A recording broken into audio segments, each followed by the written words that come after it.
Well, hello everyone, and thank you for joining the webinar today. Our topic is what you're probably doing wrong on your website. And over the course of the year, I've done a lot of webinars on a variety of different topics, typically on the digital marketing side, SEO and reputation management, these types of things. Today, we're going to focus a little more specifically on the website itself. So what we'll do for an agenda today is we'll talk about a little bit of background on WEO Media and myself, for those who are not familiar with us. Then we'll get into kind of the key features of a website and plenty of examples of kind of what to do and not to do as we go through this. Briefly about myself, I'm one of the co-founders at WEO Media. We started the company back in 2009, and so throughout my career, I've started and built a number of different companies. The last 11 years of focusing on the dental industry. Now, really fortunate to have been named by Dentistry Today, named to be one of their top CE leaders and consultants for last year and this year. So it's a nice honor. Appreciate that. Now, WEO Media, we're based in Portland, Oregon. We've got about 40 team members, and most of us are based in the Portland area, although we do have a number of consultants spread around the country as well. And we're a full-service dental marketing agency, so we provide over 24 different services and work with well over 700 practices we do marketing for. Also, we have been a Google certified partner agency for many years. And so what that means is our staff has a lot of knowledge and they kind of get tested and go through Google's certification process. So we have a lot of knowledge on the AdWords and SEO and those types of things. As a full service agency, like I said, we provide over a couple dozen services. And so the reason I talk about this is what we're going to talk about today is based on our experience. It's based on a lot of data. Based on a lot of information that we've gleaned over the years. And so it's going to be, I think, very informative in terms of what we know works. We're going to share those best practices with you today. Last thing about WEO, we've been very fortunate to win the ADA's Best of Class award 4 years in a row for being the top website and online marketing company in the dental industry. So that's an award we really appreciate and glad to have won that. Okay, that's a little about us. Now let's talk about marketing. Now, when we think about online marketing, there are really kind of two primary things at play here. The first is driving traffic to your website, and the second is converting that traffic into new patient leads. Now, step one, generating leads. At WEO Media, we talk a lot about the 6 pillars of online marketing. The website, of course, is kind of that foundational bedrock piece that you build the digital marketing platform on. Search engine optimization, pay-per-click.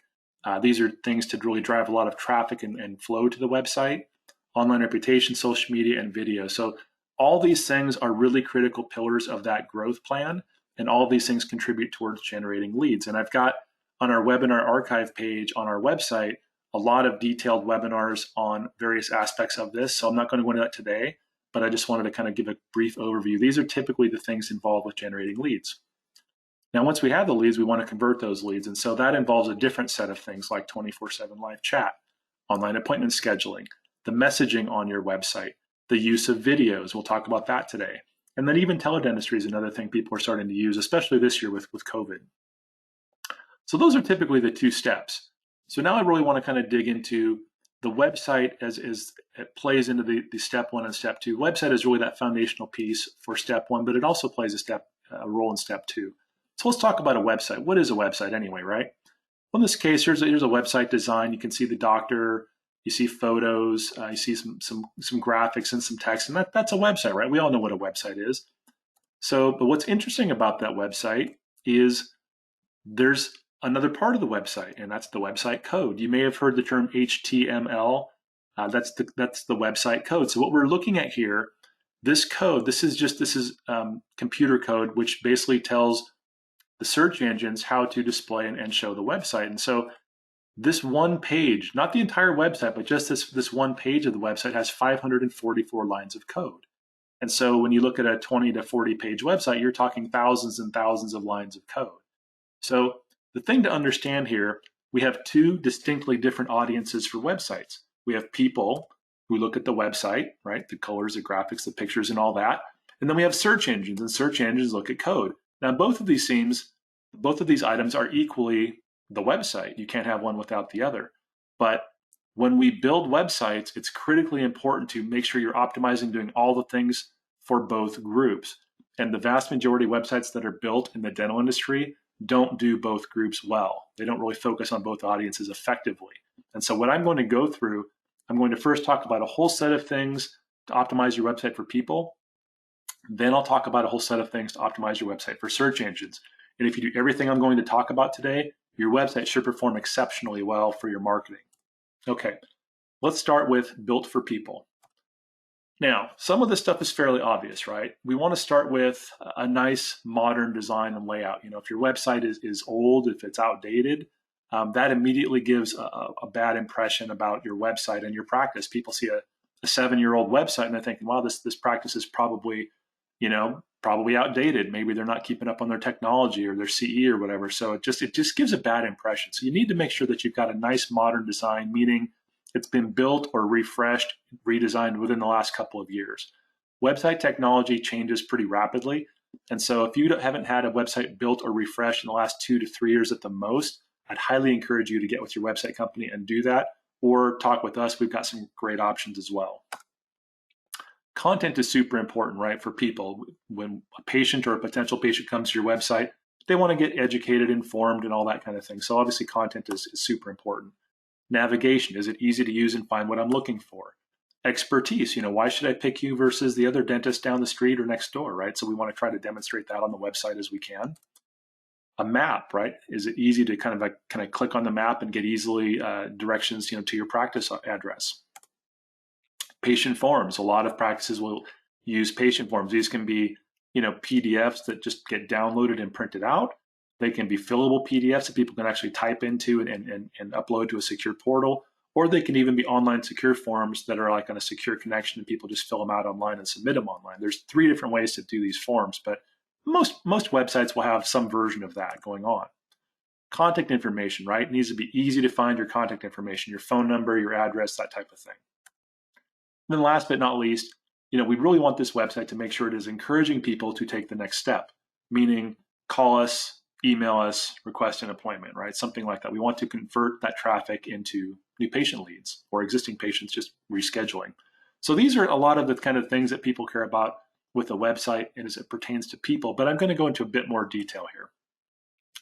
One of the things that's very important is photos. So you want to use actual photos. This is one of our client websites in Bozeman, Montana. It's a beautiful website and a beautiful office. And so you can see right here, they've got this is the top of their website. They've got a nice, beautiful picture of their waiting room. And if we scroll down right below that, we'll see, they've got a little text here, our golden rule, and they're talking about their philosophy, but then they've got a picture of their beautiful office building. It's a gorgeous looking building. You scroll down a little bit further and we see the actual staff, the doctor and his team here. And so the use of actual photos is so important. And when you're building a website, you can take a template website, but if you put some actual photos and some actual videos on there of the practice, it now looks like a custom website. So it's really important to make sure that you're using actual photos. Videos, we want to use videos a lot, right? Now there are a number of different types of videos. I recommend all of them. So the first is what we call a practice overview video. This is typically 1 to 2 minutes in length. You would want to have a professional videographer come in and shoot this. And when it's done, it will show a nice overview of the practice. It will kind of show, the operatories, the inside, the waiting room, the outside of the building, whatever aesthetically looks nice, that's what we'll focus on. If inside your office looks great, but the outside of the building's kind of not so attractive, then we'll just focus on the inside, right? Focus on the strengths. But the nice thing about this overview video is it's going to form a connection with people looking at it. And so it really helps the potential patients be willing to connect and become patients. And it also helps with your SEO performance. Safety videos, we'll talk about this a little bit later, but with COVID right now, it's a really good idea to make a video about what you're doing for safety, and I'll elaborate on that a bit later. Patient testimonial videos, these are great, right? Testimonials are always a good thing. If you can get patients on video talking about the procedure or their experience, that's fantastic. It's great for SEO performance and your Google rankings. It also helps convince a lot of your patients or would-be patients to become patients. FAQ videos, frequently asked questions. So if you find yourself, you or your staff, repeating the same things to patients over and over and over again, for example, maybe an oral surgeon talking about pre-op and post-op instructions, or a new patient paperwork for a general dentist, or orthodontic treatment guidelines for an orthodontist, whatever those things may be, create some videos where you're just explaining it in a video, post that stuff on your website, and that can save everybody a lot of time over the years. And then last but not least, patient education videos on the dental services are great. So we have a really great suite of stock videos that we use that people can put like on the veneers page and the crowns and the implants and the cosmetic dentistry. So there's all these really great videos. And these, again, make the website much more customized and much more effective at educating and converting patients. So this would be an example of kind of a patient education video page. So you'd have like some text, you'd have like maybe an image of the service that you're providing, and then some related videos where patients could watch and get educated on that topic. This is really impactful, especially for those procedures that are your primary focus areas. So in this case, this is an all-in-4 treatment concept. This is a full arch, typically a 4 to 6 implant case. This is like $20,000 to $25,000 in most practices, a huge expense. And so for a patient, this is like buying a car.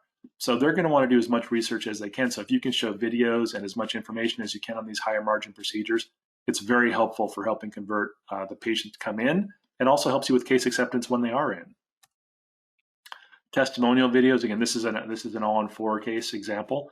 But again, if you're asking patients to spend a lot of money on things, we're talking sleep, orthodontics, cosmetic, implants, like these types of things.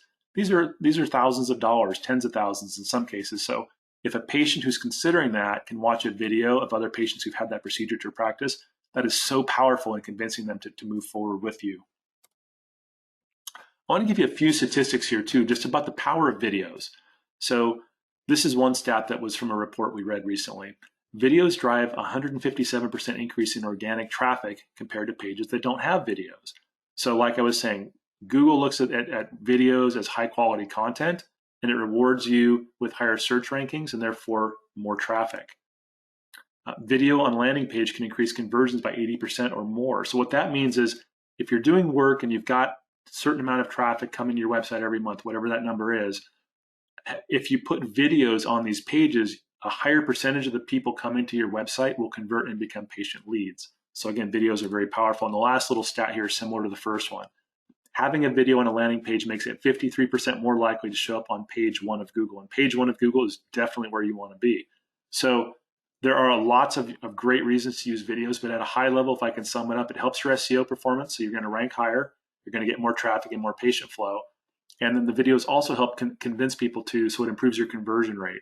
So videos are just fantastic on the website. So a lot of websites I go to don't have any videos, and that's a mistake. You really want to make sure you're using videos robustly throughout your website.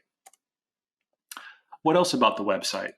Well, making sure we can convert these people, right? So 90% of the people who are going to convert, or more, over 90% of your patient leads are going to call you. So the top of your website should have clearly the phone number on every page of the website. And then below that, a lot of times it's a great idea to have like a schedule appointment button or something like that. So these are the two primary conversion items in addition to live chat, which we'll talk about in a minute. So you want to have the conversion items that are going to help them convert. Call us, schedule an appointment, engage in our chat. Those things need to be really easy to find on every page of the website. Now, online appointment scheduling there's several ways you can do this. You can have a simple appointment request button, or like with our chat company, they've actually got a widget we can install, and it can integrate with your practice management software. And if you want patients, if you want to give them the ability, they can schedule new patient appointments directly into your schedule, and you can control which days of the week, which times of the day, and clinicians and all. That's pretty granular on the control, but it's another great way to try to convert that traffic into leads. And so when I see people who are spending money on SEO and PPC ads and stuff, really trying to drive traffic to the website, highly encourage people to focus on the second part of that, which is converting that traffic into leads. That's live chat and appointment scheduling. We've got a great solution that does both. So here's kind of what live chat would look like on a website, right? You come to the website, the little chat window would pop up in the bottom right there. Now, chat is really nice because it's 24/7, and you're not going to be answering the phone 24/7, of course, but the chat operators will. This is a third-party chat platform, and they have operators standing by 24/7, and these operators have been briefed on your practice. They have your information, and so they know what procedures you provide, they know what office hours you're open, and all these kinds of things, what insurance you take, and so forth. So they can really help handle that initial conversation 24/7, and then they can schedule them or send you the lead for you to follow up. But my recommendation is let them go ahead and schedule into your software. That's generally the best way to do it, but you don't have to let them do that. This is some chat data which kind of explains what I've just been talking about. So these two graphs here, the top graph with the salmon colored bars, these are chats that happen during hours of the day. So we're looking at 24 hours from on the left side of the graph to the right side of the graph. So right in the middle of the graph would be from 8 a.m. to 5 p.m. So that's what I've outlined here in red. So you can see how many chats are happening during business hours, but you can see there's a lot of chats that are happening outside of business hours. Likewise, the bottom graph here with the purple bars, these are how many patients actually scheduled and scheduled an appointment.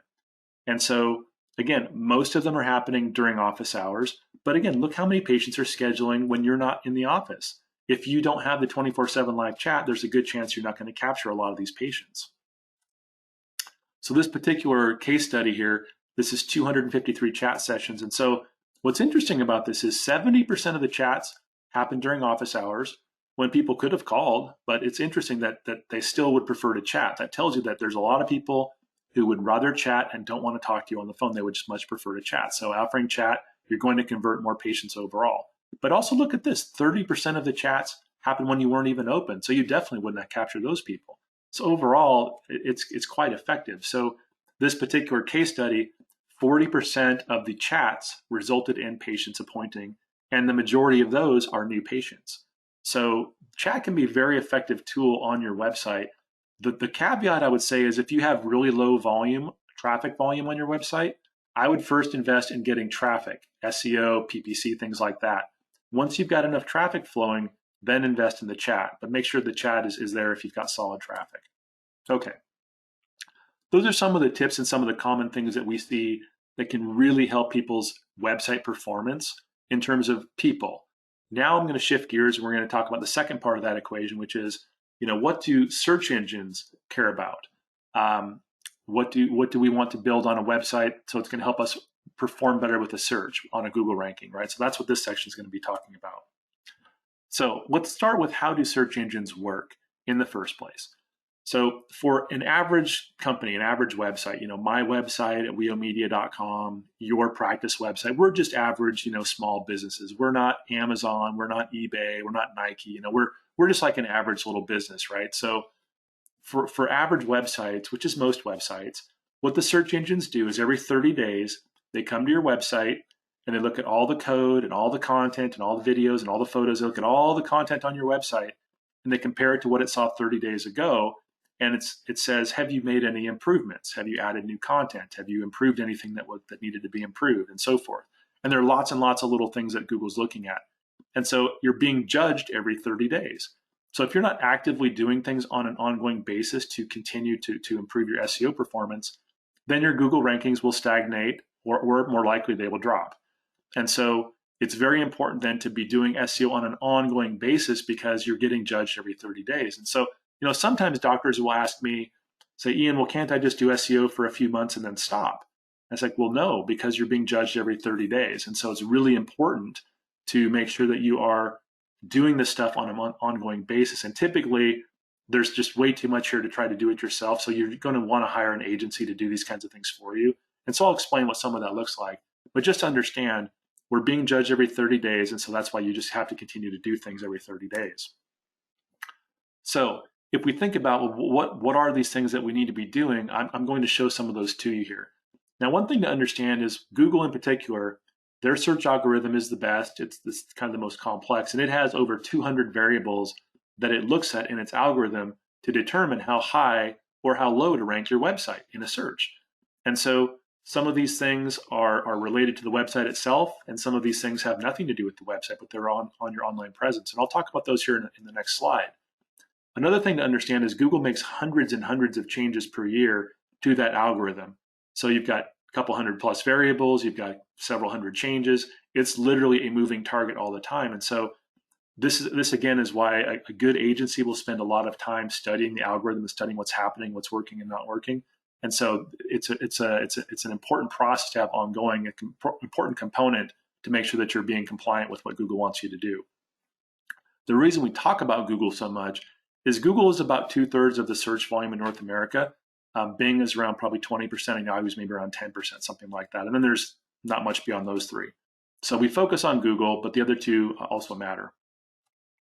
Now, if we could take those kind of 200 and some variables and kind of group them into some of the primary categories, these would be 6 of the biggest, most important categories. So website code, website content, incoming links to the website, online reviews, social media, and online directories. And so the first 2 items are related directly to the website itself. And so that's what we're going to talk about in this webinar. But I have recorded a webinar that goes a much deeper dive on all this SEO stuff that's on our website, and anybody can go and watch that for free. So if you would like to learn more about SEO in particular, feel free to watch that webinar. It'll be very informative for you. So let's talk about these 2 for this webinar, content and code. Now, when we talk about code and content, one of the things that really matters is having unique content. So what that means is for people, for the first audience, we just want the content to be clinically correct, right? Properly describe an implant, properly describe a crown or a bridge or whatever. Search engines really don't care so much about that. I mean, yes, they want it to be correct, although they have a hard time telling that. What search engines really do is they want to see, number one, is it unique? Meaning it was written specifically and only for your website. This content only exists on your website. That's really important. And so I'll give you an example of how this works. So for example, I could make up some just crazy nonsense. Let's say I'm a dentist, and let's say, okay, I make my own implants out of aluminum foil, and then I use, Elmer's glue to glue them in place, and I kind of just whack them in there with a little tap hammer, right? It's total nonsense, right? I mean, everybody knows you don't place implants that way, but it is unique content, and so I could actually create a page with that kind of silly nonsense content, but it's unique. And they could outrank websites that have a perfectly clinically correct explanation of a dental implant, titanium post, osseointegration, abutment crown, all this stuff. And my silly aluminum foil implant could outrank it because it's unique content. So this is why it's so important. When you build websites, you have to factor in both audiences. So you want it to be technically correct for people and unique for search engines. This is just one of many examples of how this stuff works. Another thing is one topic per page. Again, for people, we can look at a website and say, oh, services that this practice provides, implants and inlays and onlays and bridges and crowns and veneers, and just read all this stuff, right? We understand that's the context. These are the services provided, no problem. Now to a search engine, it doesn't like that. It looks at that page of content and says, this page is not primarily about any one topic, so I'm not going to rank it for any one topic because I don't really know what it's about. So what you want to do is have one page on bridges, one page on crowns, one page on implants, at least, right? And each of these pages should have unique content. If you do that, it will give you a much, much better chance to rank highly on Google. And a lot of websites don't do this. This is a very common mistake, is they'll list half a dozen or a dozen services on one page. You've got no chance to rank for something like that, and it's probably stock content anyways. So there's a lot of things like that. And there's a number of things with the code and other things, but I'll kind of talk about the code here. This is another important factor for your website. So here's an example of a website. Now, what I want to draw your attention to is up here at the very top. When you open up a website, there's a tab up here, and it says Dentist in Austin, Texas, Dentistry and Comfort, BJ Myers and Associates. That's the doctor's name. And so that text comes from the code of the website. In fact, row 5, it says title. This is called a title tag. So whatever you type in that title tag command, that's what's going to show up right there. So if you don't proactively put, or your SEO company doesn't proactively put the right keywords you want to rank for, then you're not going to rank well. And so a lot of times it's the home page, so it'll just say home. Well, home doesn't tell a search engine anything about the type of business or where it's located or what it does. So there are dozens and dozens of little pieces of information like this in the code that you have to proactively put in there to tell the search engine what it wants to know. If you don't do this, it may look pretty, but it'll rank terribly. And so sometimes people say, why is my website ranking so bad? Probably the code hasn't been optimized at all. That's usually one of the things. So this is good. Thumbs up. That's how it should be. Now, another use of the title tag is right here. So when you do a search for a practice, what shows up in that search result, that text I just outlined in red, that also is the title tag. So it's another use of the title tag. So what we see here, you get the title tag, and then that shows up exactly right there. So again, if you don't put something proactively that you want with the keywords you want to rank for in your title tag, what Google does is it just reaches into your website, pulls out some content that it thinks is probably the correct stuff, and that's what it displays. And a lot of times it's not what you might want to say. So you need to proactively have your SEO company do these kinds of things. Again, this is how it should be done. That's a thumbs up.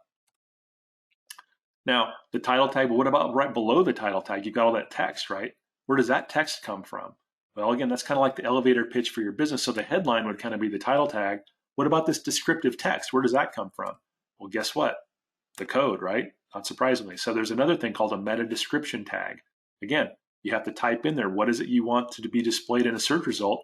That goes in the description tag, and that will be populated into your search result by Google. So again, you have to proactively build the stuff in the code if you want Google to properly render and rank your website. A lot of places don't do this. This is thumbs up. Good job.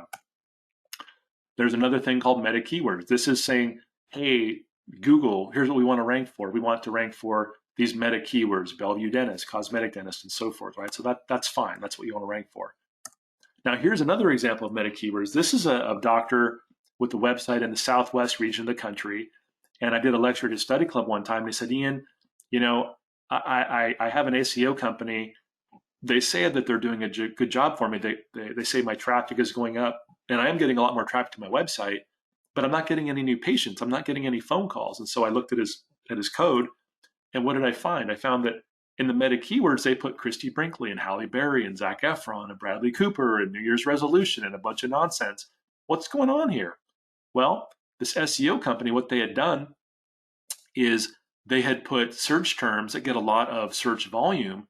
And so if you were in this doctor's state or town and typed in, you're searching for Zac Efron or Halle Berry or something like that, or Bradley Cooper, then this doctor's website would pop up in the search results and people would click on it, not really paying attention and say, hey, wait a minute, this is a dentist. What does this have to do with Bradley Cooper?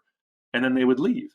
And so, yeah, they're getting a lot of traffic to the website because they're trying to get the code, but they're just playing games here. So this is bogus traffic.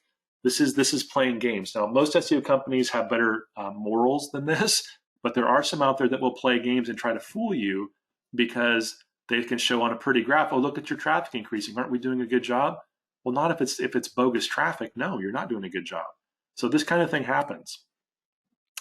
Now, this next one's called an image tag. And again, for audience number one, the people, this is what we see, right? We see the text, we see a waiting room, no problem, right? Audience number two, the search engine. Well, the search engine doesn't have eyes. It can't view the picture. The search engine can only read the image name of the picture. In this case, this image was named Office-Inside. Does Office Inside tell the search engine what type of business it is, where it's located, what it specializes in? Right? It tells the search engine nothing. And so this is thumbs down. This is a missed opportunity. Well, this is what another thing that many websites do wrong is they don't take time to go in and name the images. The photos should be named with keywords. Now, this is not the case, but let's just pretend this is a periodontist in Seattle. It's not, but let's just say it is. Then this should be named Seattle Periodontist Office Inside or something like that. You want to name the keywords that you want to rank for in your images. So again, it continues to reinforce to Google, hey, here's what we are, here's who we are, here's where we are, what we do, and all that. If you just describe it as an image, yeah, it's fine for people because we can see it, but for search engines, it's a total missed opportunity. So that's a thumbs down. Almost done with the code here. This is another common mistake. So with the code, again, this was I lectured at the Oregon Dental Conference a few years back, and one of the doctors afterwards said, hey, Ian, I loved your lecture. This SEO stuff's really interesting, but my SEO is terrible. I don't even rank for my own name. And so I looked at his website, and I found this in the code. It says, no index, no follow. What do you suppose that means? Well, what that really means is you're telling, when you put no index, no follow on a web page or a website, you're telling the search engines, hey, don't index me and don't show me in your search results. Don't store me in your servers. Just leave me alone. I'm invisible. Just get out of here. Shoo, go away, Google. And that's what you're telling them with no index, no follow. And so there are places in the website where you would put this, like a secure page where you're taking payments or something like that, but not on the public part of the website. And so whoever built this website didn't know what they're doing. So I told the doctor, I said, well, doc, the good news is you just delete NO and NO. It should say index, comma, follow. You do that and you'll start showing up for rankings for your name. And he's like, oh, wow, that's awesome. Why would they do that? Well, because they don't know how to build the website for the second audience, which is the search engine. They just made a really stupid mistake. There's just no way to sugarcoat it. It's just a really bad mistake. And they're killing your SEO because they don't know what they're doing. So moral of the story, two audiences, right? Search engines and people. Okay, what else do search engines care about besides the code? Well, another thing they care about is security, HTTPS, right? So HTTPS, this is a security protocol on your website, and Google came out last year and said that they would like to see all websites migrate towards this HTTPS. And so what I would encourage you to do is if you don't know, ask your website company, or I'll show you how to check here in just a minute, but have them purchase the SSL certificate that is necessary to convert you from HTTP to HTTPS. There are a number of different certificates you can purchase, and a lot of times you're going to purchase the wrong one because you don't understand the server configurations and things that are necessary. So not to get into a big technical description here, explanation, I would just say, call your website company, confirm with them, am I HTTPS secure? If not, please make me that. How you can tell, like go to your website, you pull up, if you're secure, it should say HTTPS, the S right there, let's highlight that S, okay? HTTPS / www.yourwebsitedomain.com, right? That's what it should look like if you're secure. If not, it will just have the HTTP with no S. So that's kind of how you can tell. But again, if you're not sure, have your website company convert and make sure you're there, because this matters. This is something that Google cares very much about. What about mobile? Obviously, this is a no-brainer, right? Every website should be mobile optimized at this point. Now, the latest technology is called responsive design. Most websites that have been built in the last 2 years probably are responsively designed. But if your site's a little bit older, then you may have an issue here. But what based on my analysis, looking at hundreds of dental websites of our clients, I see typically right around 70% of the traffic to your websites are coming from mobile devices. So mobile is incredibly important now for your websites. And if Google sees that you're not mobile optimized, it's going to penalize you in the search rankings. So it's not only is it going to be a user experience problem for your patients, but it's also going to kill your rankings. So it's really a big problem. So how do you know if you're mobile optimized? Well, go to Google and type in Google mobile friendly test. So go ahead and type that in. And when you do that, you'll kind of see this gray box pop up here into the search results. And so what you want to do is right here in that white rectangle there, type in your website address, www.whateverit.com. And then right below that, there's a little button that's hard to see. It says test URL, just hit the test button. Within 15 to 30 seconds, you're going to see one of two things. You'll either see a green result, which shows page is mobile friendly, you're good to go. Google says, okay, you're mobile, you're friendly, you're good. What you might get, hopefully you don't get this, but if you get the red result, page is not mobile friendly, then you need to immediately get a hold of your website company and say, hey, I ran this Google test. It looks like my page is not mobile friendly. What's going on? Can we fix this? Now, if your website is more than 2 to 3 years old, you just need to build a new website. They can refresh it, they can rebuild it, whatever.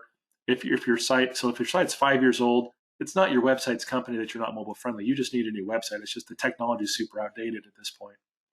However, if it is a new website, then there's something your website company probably just needs to fix. So just kind of keep that in mind. What else matters? Well, blogs. Blogs is an interesting thing. So people, some people like to write blogs. Most people just, kind of think blogs are for SEO. Generally, blogs are for SEO, for search engine performance, because if you can write unique blog posts, Google will typically treat that as very useful content and will help your search rankings. Now, the huge caveat here with blogs is it massively depends where you put the blog. So, for example, if your blog is in your website, it's where it should be. So www.yourwebsite.com, and then like /blog or whatever. If your blog is built into your website, that's going to help you get the good Google rankings. If you're using a third-party blogging site like Blogger or Blogspot, there's a bunch of them, and then you have like some blog for your business and you just link to that from your website, that's going to give you almost no SEO benefit, very, very little. You're much better off embedding the blog directly into your website and making sure it's unique content, because having a blog with stock content is also basically of no value for SEO, very, very little. So you want to have a blog embedded in your website with unique content. If you do that, that can actually be very beneficial for your SEO performance. But this is a common mistake a lot of websites make. Now, specifically, what about COVID? This is like a new section I wanted to add in here, because obviously this year has been a crazy year for all of us, and it's changed consumer behavior. So what I'm going to do is show a few slides with a study that was done recently, which I think is pretty interesting. And then I'll talk about, how do we respond to this? What can we do in our dental practices to take advantage of these changing consumer trends? So first stat here, over 84% of consumers have chosen a business because of pandemic-friendly services. So basically what that means is people who are making an effort to adjust to our new reality, they're being rewarded with the business. A little over 53% of people have avoided businesses that don't offer pandemic-friendly services. So those who have not made any adjustments are typically being avoided. Over 85% expect local businesses to offer more convenient communication and services than they did prior to COVID. So again, businesses that are changing with the times and trying to figure out how do we better adapt to servicing and communicating with our patients in this environment, they're going to be the ones who are rewarded. Texting, this is interesting. Texting is now the preferred communication of all age groups. In fact, 50% of those over 60 years old have reported receiving or exchanged texts with a local business in the last 30 days. This report came out a few months ago, so I'll just say, this year roughly. So what that says is, a good chunk of people who are communicating with businesses, texting is kind of their preferred method of communication. So for your practice, you definitely want to have some sort of system that's using texting for appointment reminders and recall and recare and that kind of thing. And then likewise, a little over 65% of people say that texting makes working with a local business more convenient, of course, right? So moral of the story, this is a statement by the U.S. Chamber of Commerce here. The businesses that will survive and thrive are the ones that can be flexible and adaptable to consumers' new and evolving needs. You'll need to plan carefully and understand not only what may need to change about your business, but what new growth opportunities may exist for you in a post-pandemic world. So what does this mean for a dental practice, right? What I think it means is we need to really focus on safety. So in marketing, there's something called hot buttons. Okay, what a hot button is it's a selection criteria. It's a decision-making criteria. So for example, let's say we're looking for a new big screen TV. We would look at the screen size as a hot button, the screen resolution, the warranty, the price, the return policy, the reviews on, Consumer Reports or whatever. So all these are like decision-making criteria. Those are called hot buttons, okay? When I'm looking for a dentist, what are the typical hot buttons? Well, are they in network with my insurance? Location, is the location convenient? Is it near my work or near my home? Do they offer the dental services that I need, right? I'm not going to go to an orthodontist for a root canal. So is it the right kind of doctor? Are they around me? Is it the experience? They have good experience. They have good technology, right? These are the typical hot buttons that have historically really mattered, and they still matter. But I would subject to you that while they still matter, the most important hot button now is safety for obvious reasons because of the crazy world we're in. So here's what I think you should do for safety if you've not already done this. Number one, start with let's make a list of everything that your practice does to maintain a safe environment. And probably, many of these things are things that you've been doing for years, right? But maybe just didn't feel necessary to communicate to your patients. But make a list of everything.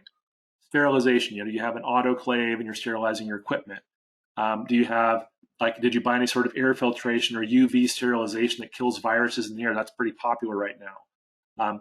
What are you doing for PPE? Your masks, your gloves, your gowns, right? All this kinds of stuff. Are you using N95s or whatever? What are your safety practices? Do you have physical barriers between your operatories?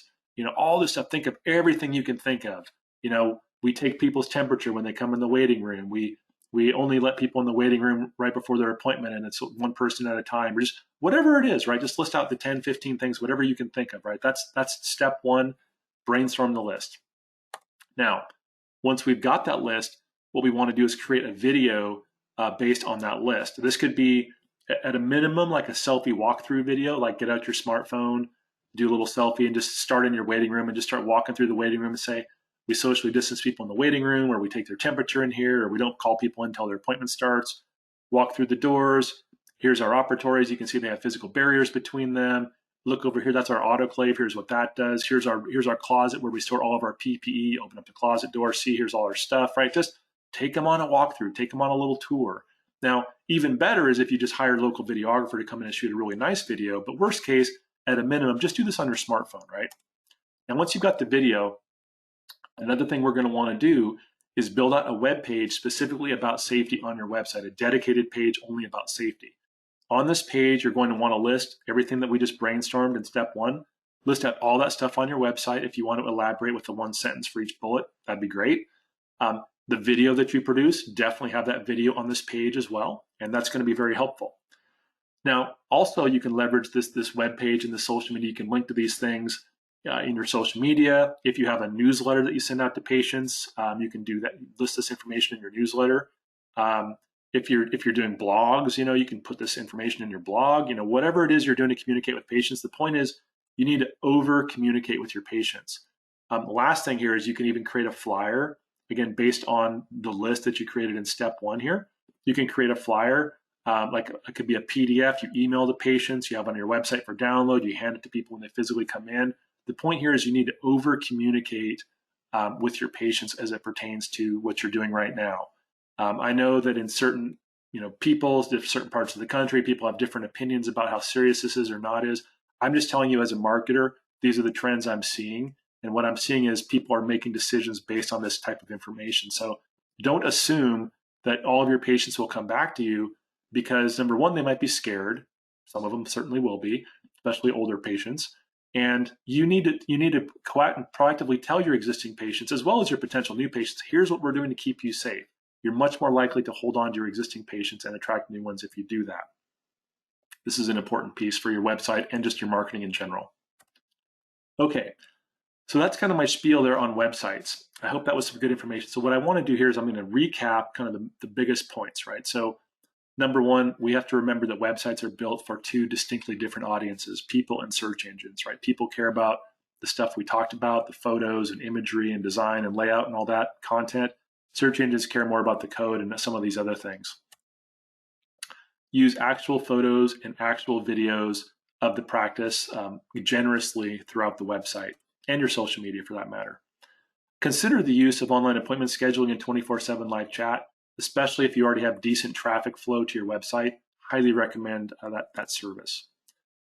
Make sure you're using real SEO. And what I mean by that is, there are a lot of companies in the dental industry that have figured out, hey, I can charge $300 a month and I'll call it SEO. And the doctor's going to check the box thinking they're getting SEO. But the reality is you can't do real SEO for a few $100s a month. There's way too much that goes into it. You have to write lots of unique content. It takes hours to optimize the code. You got to spend money on directory updates. It's a ton of work.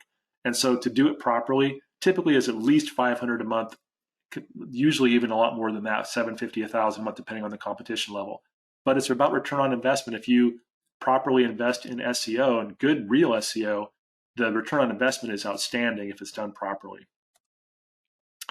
Make sure your website is secure, right? You're going to check that HTTPS and also mobile, make sure it's mobile.